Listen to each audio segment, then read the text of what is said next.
الرحیم. درود شریف ہوئی. اللهم صل على محمد وعلى آل محمد كما صليت على إبراهيم وعلى آل إبراهيم إنك حميد مجيد. اللهم بارك على محمد وعلى آل محمد كما باركت على إبراهيم وعلى آل إبراهيم إنك حميد مجيد. والله یویشتم نمبر حدیث مبارک ہے 1721 نمبر. په معاملاتو کې په تجارت یعنی په اخیستلو خرڅولو کې د ډیرو قسمونو خوړلو نه ځان وساتئ. په معاملاتو کې زیاتو قسمونو نه ډیرو قسمونو خوړلو نه ځان وساتئ. وعن ابي قتاده رضی الله تعالی عنه، زمون سردار سیدنا حضرت ابو قتاده رضی الله تعالی عنه نه دا حدیث مبارک روایت دی. الله پاک دی ابو قتاده ناراضی شي، الله پاک دی د خپل ځان ناراضی کی، الله پاک دی زما ستاسو د ټول امت د طرف نه بهترینی بدلی ورکی. انه سمع رسول الله صلی الله تعالی علیه وسلم یقول، ابو قتاده رضی الله عنه په خپل د جناب نبی کریم صلی الله علیه وسلم نوریدلی دی چې پیغمبر علیہ السلام دا خبره ارشاد فرمایله، ایاکم وکثرة الحلف فی البیع، په اخیستلو خرڅولو کې د ډیرو قسمونو خوړلو نه خپل ځان بچ کړئ. په اخیستلو خرڅولو کې د زیاتو قسمونو د ډیرو قسمونو خوړلو نه ځان وساتئ.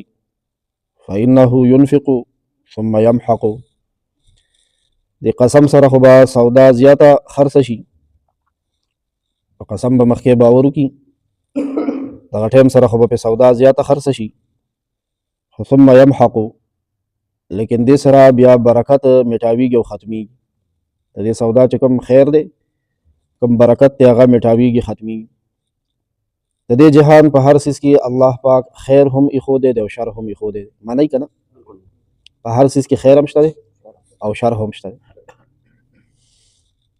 دا څاروی نه څاروی دی کې خیر هم شته دی، خو چې په شر باندې راشي که نه، دغه شانتې سورلي، ګاډې، موټرسایکل، سایکل، هر شی، کور، ښځه، بچي، مور، پلار، لوڼه، خویندې، استاد، شاګرد، دې کې خیر هم شته دی او شر هم پکې شته. دا شانتې د دې سودا یو خیر دی او یو شر دی چې قسم پکې وخوړلی شو که نه، دا د رښتیني قسم بیان دی. ښه، په حقه دی، په سچه دی او په ناحقه نه دی. یو شی په 1000 روپۍ اخیستی دی او تا ته وایي 100 پکې ګټم، قسم دی په 1000 مې اخیستی دی، اصل دی نه ګټم، خو پکې په حقه دی، په سچه دی. همداسې ده، په 1000 راوړی دی او 100 ګټي.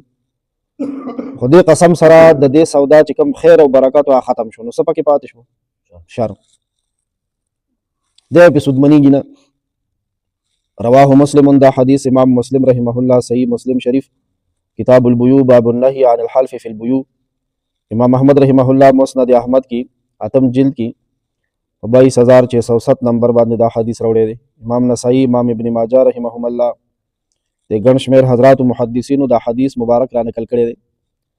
علماء کرام د دې حدیث مطلب دا بیانوي چې په تجارتي معاملاتو کې زیاتو قسمونو خوړلو سره وقتي طور باندې خو به کاروبار وسیع شي،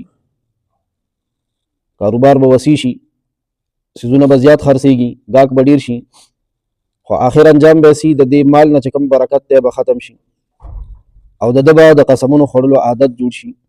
اوس خو په رښتیاو قسمونه کوي که نه، خو چې کله یې په خوله راوړې دا راوړې دا، نو بیا به یو ورځ راشي چې دی به په دروغه باندې به هم قسمونه خوړل شروع کړي.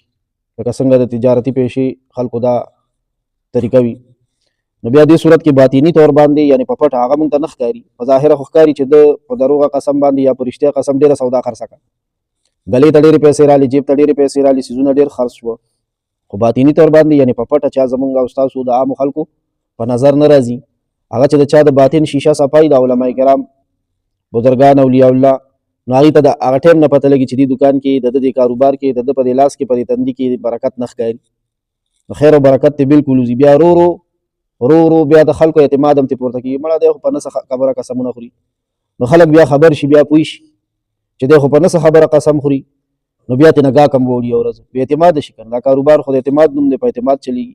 دې وجې نه فقها فرمایي معاملاتو کې رښتینی قسم کول هم مکروه دي او په دروغه قسم کول خو حرام او کبیره ګناه ده. الله دې بچ کړي. یا ارحم الراحمین، یا ارحم الراحمین. या ज़ल जलाली वल इकराम, या ज़ल जलाली वल इकराम। अल्लाहुम्मा इन्नका अफ़ुव्वुन करीमुन तुहिब्बुल अफ़्व फ़अफ़ु अन्ना या गफ़ूर या रहीम। सल्लल्लाहु